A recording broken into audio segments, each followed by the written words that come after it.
Okay, having been inspired recently by some of Gilbert Collins' videos on his various Gettysburg games, I've been on a big Civil War kick lately, specifically Gettysburg.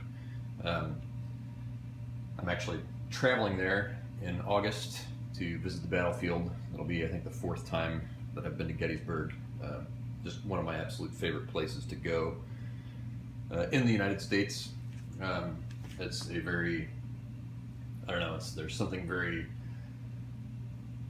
relaxing to me about that kind of vacation. I tend to get stressed out on vacations, and I tend to overdo the itinerary and cram too much stuff in to what we're trying to see. But for Gettysburg, it's a small town. There's not a lot of traffic. You can walk a lot of places. I'm familiar with it, in terms of how to get where I want to go, and that leads to a much more relaxing trip for me. Plus, there's really nothing more kind of peaceful and serene than getting out early in the morning and hiking over the portions of that battlefield. One of the ironies being that it's the place that's most relaxing to me and most peaceful for me to go to was the scene of the most incredible carnage ever seen on the North American continent. I'm aware of that irony, but there's just something almost spiritual about a place like that where that kind of suffering occurred. But anyway, I don't want to ramble on too much about my battlefield excursions, but leading up to that, you can see this is Terrible Swift Sword, this is Gettysburg, this is the TSR edition, which is the second edition of the old SPI Terrible Swift Sword. Considered one of the first monster games. I don't think it was the first. I believe the first was the La Bataille series, Borodino, La Bataille de la Moscova, which came out around the same time in the mid-70s. This is a Richard Berg design. He, I believe, worked on this for the second edition. Quite a few changes were made in terms of especially morale. My understanding is that the original SPI release didn't have any morale on the actual units, so I don't know. I've never read those rules, so I don't know how they determine units breaking and so forth without morale. But by the second edition, that had been rectified. I know one of the other complaints about Terrible Swift Sword is that it tends to result in high casualties, higher than historical casualties, which were already, horrifyingly high, even historically. But here it's even worse. I think you just had whole regiments just disappearing in a way too short a period of time, or men actually dying in way too short a period of time, as opposed to something like, say, the Civil War Brigade series, which tracks things like stragglers, which are guys that are not necessarily dead. But if a unit breaks, over time, you have malingerers, you have people fleeing, you have guys that are walking wounded and so forth that you can cover if you move your unit out of action. This game, to my knowledge, does not have that. But as you can see, as was common in the TSR era of their ownership of SPI, it's got the cartoony front cover on it. I believe Larry Elmore of Dungeons & Dragons art fame did this cover. This is one of their better cartoony covers. The others that I have are for Blue and Gray, Wellington's Victory, and Rebel Sabers. And Rebel Sabers, it's this guy here. This is one that, this is a little less convincing cartoony cover. But, of course, it has to have explosions. The kids won't buy anything without explosions on it. But this actually can be joined with Terrible Swift Sword, so you can fight the eastern, east of the battlefield cavalry battles that happened. I believe that was in the third day. General Stewart had finally returned to the battlefield and started fighting. So,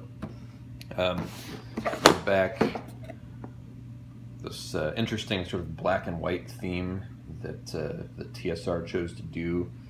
In terms of graphic design, it translates into their rule books. All the rule books for the TSR games that I've seen are like this, the black covers with the white, and they all also have, which is weird, the table of contents right on the cover.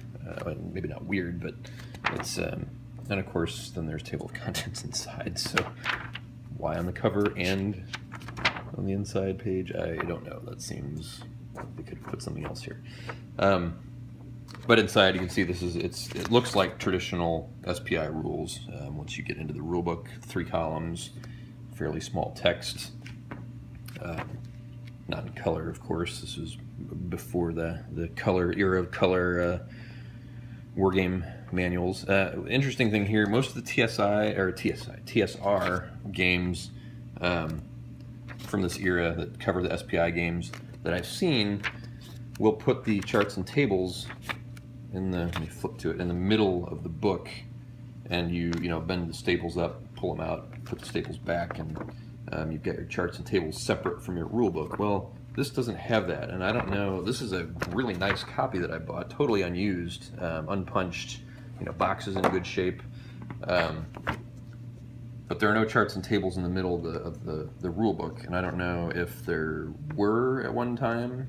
Somebody maybe took them out, but that's not to say there aren't any charts and tables, but they are kind of scattered in the back of the book where you can't pull them out neatly like you would, a little cluster of them in the middle of the book. And so you can see here, fire combat results table, density adjustment chart. So there's charts, but they're put in here with the arrival schedule, where you can't, this is going to be in the book. You can't pull this out, so you'd have to photocopy it, I guess. And then here, lost charts, which again, not easy to pull. You can't pull them out of the back of the book because that'll take pages from the front, because this is a fold over, how these books are bound. So the only way to use these is to photocopy them. Now I believe there's people that have created PDFs of these on the internet that you can just download, which is what I'll probably end up doing. But here, range effects chart, ammunition loss table, stacking restrictions, morale calculation, terrain effects on combat, terrain effects on movement, like all this just stuck at the end here. Melee combat results. In fact, was there a fire combat results? Yeah, fire combat results. So just like scattered amongst the last 2 pages here, and then a line of sight gauge. Nobody's gonna want to have to open up the rule book every time they want to look at a chart. So. And then here's the errata that was stuck in there. There's actually been more errata since then. There's some on the map, which is annoying. But speaking of the maps, this is perhaps and I don't have enough room. My tables are all full, so I don't have enough room to lay the whole thing out. But I'll lay out one of them as a representative sample. Yes, look how pink and green. Apparently somebody at TSR said, you know what we're not going to do? We're not going to have the bland tan maps of the Redmond-Simonson SPI era. People want colors. They want bright, shiny things to look at. And so apparently somebody said, okay, we'll make it super multicolored. And why you would choose pink and red shades as your higher elevation, I don't know. Arguably, even this gaudy April's Harvest Shiloh Civil War Brigade Series map looks better than this. This is just pretty incredible just how horrible that pink looks. And the graphics are kind of clunky and poorly, they look like something a child drew on here. It's just not very appealing. And I don't know, my limited views I've had of the original Terrible Swift Sword maps, I don't know if the graphics are similar here, but it's just the colors that changed. I don't know. But just, I don't know, the lines seem, even if Simonson did these graphics and they just changed the colors, the graphics aren't great either. But anyway, I don't want to ramble on too much or complain too much about the maps, but they are notorious for this version of the game. I'll certainly make my best effort to play on the maps, but always wishing that, you know, they'd at least, why wouldn't you choose brown instead of pink? I just don't know.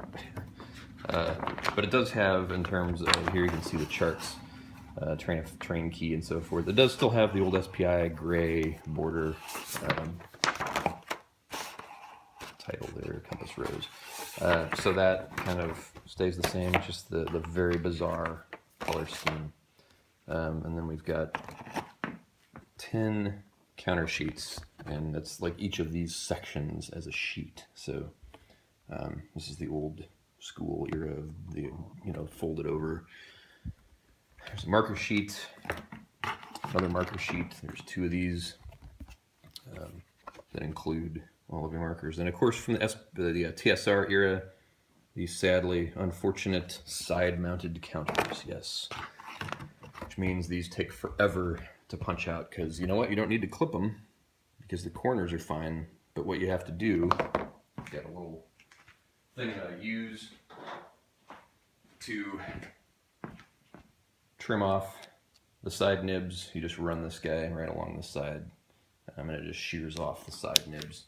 But that takes, in my opinion, takes a lot longer than actually clipping the 4 corners.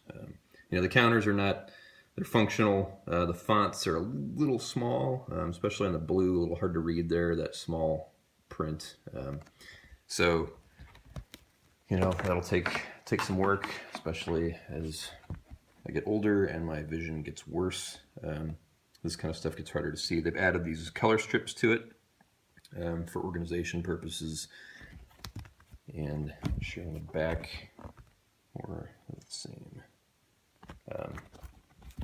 But as you can see, lots of, but traditional gray and blue counters, as is typical in Civil War games, although a lot of games like Civil War Brigade series use brown for the Confederates, or various shades of tan or brown, to represent the butternut that most of the Confederates actually wore. Not a ton of them wore gray. So that is a look at Terrible Swift Sword. Lots of counters there. We're looking at probably close to 2,000 counters. And they're going to take a long time to cut out because I have to cut the side nibs off of them. Thank you very much, TSR, for your side-mounted counter.